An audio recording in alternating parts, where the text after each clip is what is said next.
এই ঘটনাটি ঘটে নাগাল্যান্ডের মোকোকচাং নামে একটি শহরে। একটি বাস ছিল যেটি মোকোকচাং থেকে ওখা পর্যন্ত যেত, আর ওটাই ছিল রাতের লাস্ট বাস। একদিন বাস স্টপে এক যুবক ছেলে আর একজন বয়স্ক লোক ওই বাসটির অপেক্ষায় বসেছিল। যুবক ছেলেটি দেখল বাসটিকে আসতে কম করে 10 থেকে 15 মিনিট লাগবে। যুবক ছেলেটি সেই বয়স্ক লোকটির সাথে কথা বলতে থাকে এবং ধীরে ধীরে তার সাথে বন্ধুত্বও করে নেয়। তারপর বাসটি আসতে দেখে দুজনে বাসটিতে উঠে পড়ে। দেখে যে বাসটিতে শুধু ড্রাইভার আর কন্ডাক্টর, বাসটি পুরো ফাঁকা। বাসটি তারপর চলতে শুরু করে। কিছু দূর পর আরেকটি বাস স্টপে দাঁড়ায়। দুজন লোক ওঠে। তারপর আবার বাসটি চলতে শুরু করে।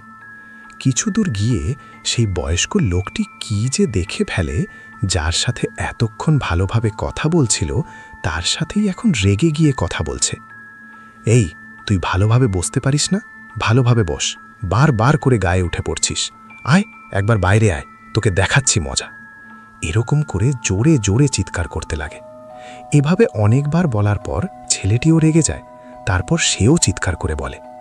ওদের চিৎকার শুনে কন্ডাক্টরটি তাদের কাছে আসে আর বলে, কি অসুবিধা?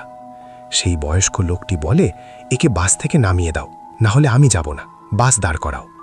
তারপর বাসটি দাঁড়িয়ে পড়ে। বয়স্ক লোকটি ছেলেটিকে বাস থেকে ধাক্কা দিয়ে বের করে দেয়, আর সেও নেমে পড়ে। বাস ড্রাইভারকে বলে, আমিও যাব না, তোমরা চলে যাও। বাসটি সেখান থেকে চলে যায়। ছেলেটি বয়স্ক লোকটির উপর চিৎকার করে বলে, এটাই তো লাস্ট বাস ছিল, আর কোথায় পাবো বাস? বয়স্ক লোকটি ধীরে কিন্তু কাঁপা গলায় বলে, বাবা, তুমি তো এই এলাকায় নতুন, তাই তুমি কিছু জানো না। সেই বাস স্টপে যে দুজন লোক উঠেছিল, আমি দেখলাম তাদের দুটো পাই নেই।